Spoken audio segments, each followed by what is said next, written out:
Après la première vidéo, j'ai eu un élan d'inspiration, euh, j'ai eu un élan d'envie. J'ai voulu changer ma vie. J'ai voulu donner plus de ressources au niveau des images que je pouvais fournir. Du coup, ça m'a donné envie d'aller plus loin, ça m'a donné envie de voir plus de choses et je suis allé dans des zones où je n'étais plus depuis vraiment très longtemps. Je suis allé au centre-ville de ma ville. Je n'y étais plus allé depuis des années, vraiment. Je pense, comme ça devait bien faire 4 5 ans. Donc je me suis vraiment dépassé. Cette semaine, je pense que j'ai appris pas mal de choses. J'ai aussi appris euh,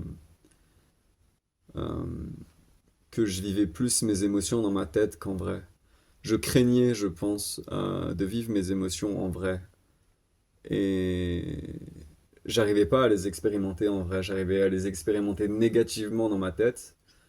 Mais en fait, c'était très bizarre. J'étais en train d'aller dormir, donc je me suis couché et j'ai commencé à stresser, j'ai commencé à me faire un scénario dans ma tête, mais ma respiration était toujours très très calme, mon cœur était toujours très très calme, tout était normal, on va dire. Et dans ma tête, c'était vraiment, enfin dans mon scénario, visuellement dans ma tête, c'était la catastrophe. Donc je me voyais courir, je me voyais fuir, je me voyais paniquer, mais j'étais en, j'étais en pleine hallucination en fait. Mais rien de tout ça n'était transposé au réel. Donc c'était très bizarre en fait.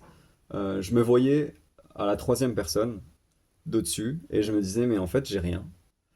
Et je regardais mon état physique du coup d'au-dessus et je me voyais absolument calme. Et du coup j'ai vu en fait ces pensées. Et je pense que c'est des choses qu'on apprend en méditation. Et du coup, je me suis vu stressé physiquement d'au-dessus. J'ai vu que j'étais calme et j'ai vu mon scénario dans la tête. Et du coup, je l'ai laissé passer. Et après, ça allait très bien. Et maintenant, je comprends en fait quand les gens disent il faut laisser la crise arriver, ne pas combattre la crise. Je comprends quand les yogis et ceux qui méditent disent dans leurs vidéos ou dans leurs cours que il faut regarder ses pensées. J'ai regardé mes pensées, du coup, pour la première fois. Et j'ai trouvé ça très dramatique. Donc voilà, c'était ma première expérience, on va dire, par rapport à ces choses-là. Donc c'est une énorme avancée pour moi de comprendre que la plupart des choses que je crains, c'est vraiment dans ma tête en fait. Et j'ai des certitudes par rapport à mes peurs qui sont uniquement dans ma tête. Alors que quand je suis confronté à des situations comme ça dans la vie réelle, c'est pas du tout une crainte pour moi. Quand je suis allé au centre-ville, euh, j'ai dépassé en fait une zone que j'avais jamais dépassée. Là où j'ai eu ma dernière énorme crise, ben, du coup qui m'a traumatisé et qui a ensuite donné une espèce de base pour le reste de ma vie. J'ai dépassé cette zone par envie, par besoin, par nécessité. Et je l'avais dépassé déjà dans ma tête des centaines de fois pendant des années, quand je me faisais mes scénarios. Mais là, c'est la première fois que je la dépassais physiquement, vraiment. Et du coup, en fait, c'était rien.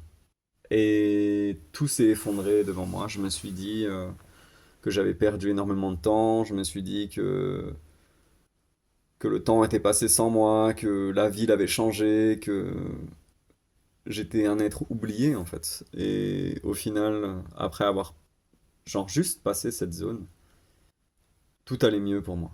Et en fait, j'ai aussi remarqué ce que c'était de pas avoir d'expérience traumatique.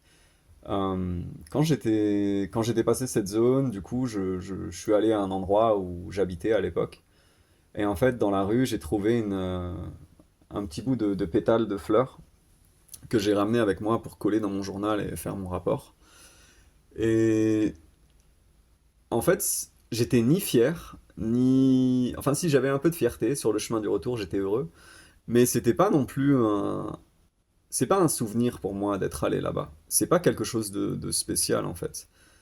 Et du coup, je me suis posé la question pendant plusieurs jours, parce que j'y suis allé plusieurs jours d'affilée. Je me suis demandé pourquoi, en fait, est-ce que c'était pas spécial pour moi? Et j'ai réalisé que les seules choses marquantes dans ma vie ont été traumatiques. Du coup, ben, je suis allé à cet endroit comme si j'allais d'une pièce à une autre dans mon appartement, comme si je faisais une tâche la plus banale possible. Donc, j'ai expérimenté aussi des expériences basiques, non traumatiques. Et c'est nouveau pour moi. Donc voilà, tout était très traumatisant, tout était très marquant. Et maintenant, je vois que j'arrive de nouveau à fonctionner à peu près normalement. Donc c'est très important aussi comme avancée pour mon personnage dans la 3D.